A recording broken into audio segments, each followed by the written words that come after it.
Welcome বন্ধুরা, আমার educational hub YouTube চ্যানেলে সবাইকে স্বাগতম। আজকে আমরা আইসিডিএস ওয়ার্কার এবং হেল্পার পরীক্ষা প্রস্তুতির 3 নম্বর পার্ট নিয়ে হাজির হয়েছি। তো ইতিমধ্যে যারা পার্ট 1 এবং পার্ট 2 দেখনি তারা আমার চ্যানেলে গিয়ে পার্ট 1 পার্ট 2 দেখে নিও। তো দেখো, পার্ট 3তে কী বিষয়ে আলোচনা করব সেটা তো পরে জানবই। কোন কোন জেলায় এক্সাম হতে চলেছে, দেখো কোচবিহার জেলায় এক্সাম হতে চলেছে, বাঁকুড়া জেলায় ফর্ম ফিল আপ চলছে, যার এক্সাম খুব শীঘ্রই হবে। কোচবিহার জেলার তো ডেট অলরেডি ডিক্লেয়ার হয়ে গেছে। তারপর দেখো উত্তর 24 পরগনা জেলা। এই 3টি জেলায় যে আপকামিং আইসিডিএস ওয়ার্কার এবং হেল্পার পরীক্ষা হতে চলেছে তার প্রস্তুতি আমরা শুরু করে দিয়েছি ইতিমধ্যে আমার চ্যানেলে। তো যারা নতুন আসছো তারা অবশ্যই চ্যানেলটাকে সাবস্ক্রাইব করে দিও। তো দেখো, যে আজকে যে প্রশ্নগুলো আলোচনা করব বা আমরা প্রথমে যে কোশ্চেনগুলোর উপরে প্রস্তুতি নিব সেগুলি সেগুলি সেই ধরনের প্রশ্ন যে প্রশ্নগুলো বিভিন্ন আইসিডিএস পরীক্ষাগুলোতে ইতিমধ্যে এসেছে। আর এই ধরনের কোশ্চেনগুলো পরপর আইসিডিএস এক্সামগুলোতে বিভিন্ন ডিস্ট্রিক্টের বিভিন্ন ব্লকে যে হয়ে আছে সেগুলোতে আসছে। তো চলো কথা না বেরিয়ে আমরা দেখা শুরু করি। দেখো, 1 নম্বর প্রশ্ন কি রয়েছে, টাইফয়েড কোন অঙ্গের এটা শেষের কোশ্চেনে আসছিলাম, আমরা প্রথম থেকে দেখব। দেখো, যে কোশ্চেনটা সবাইকে এখানে ইন্টারভিউতেও জিজ্ঞাসা করা হচ্ছে, যা আইসিডিএস কথাটির পুরো নাম কি? Integrated child development services. Question number 2, ICDS হলো একটি কী জাতীয় প্রকল্প? আইসিডিএস হলো শিশু ও নারী বিকাশ প্রকল্প। এটা হচ্ছে শিশু ও নারী কল্যাণ মন্ত্রণালয় এর প্রকল্প। 3 নম্বর প্রশ্ন, আইসিডিএস প্রকল্পটি কবে চালু হয়? 1975 সালের 2রা অক্টোবর আইসিডিএস প্রকল্পটি চালু হয়।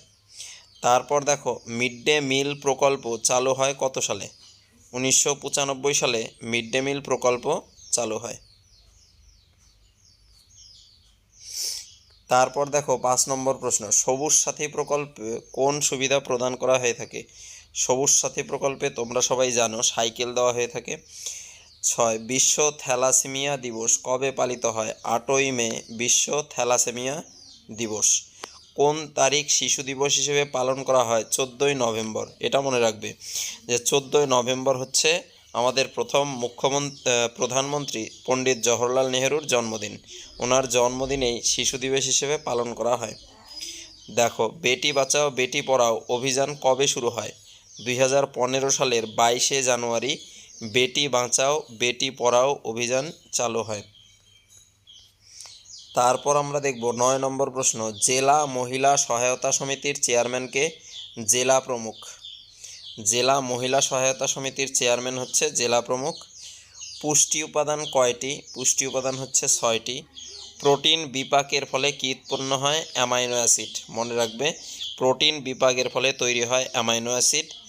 আয়োডিনের অভাবে কী রোগ হয়? আয়োডিনের অভাবে হয় গলগণ্ড রোগ। আয়োডিনের অভাবে গলগণ্ড রোগ হয়। তারপর দেখব কোন ভিটামিনের অভাবে রিকেট রোগ হয়? ভিটামিন ডি এর অভাবে।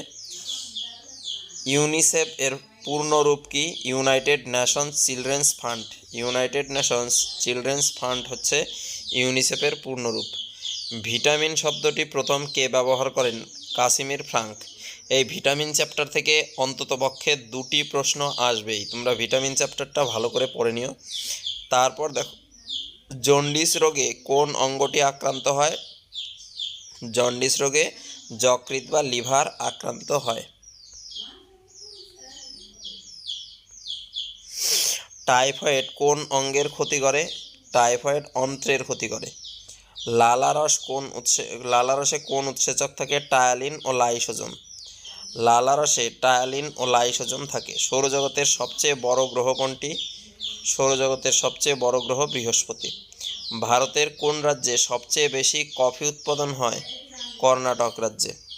তো আজকে পার্ট নাম্বার 3তে আমরা এই গুরুত্বপূর্ণ 20টি কোশ্চেন নিয়ে আলোচনা করলাম। এর মধ্যে প্রত্যেকটি কোনো না কোনো আইসিডিএস এক্সামে এসেছিল, সেগুলোই লিখে আলোচনা করা হয়েছে।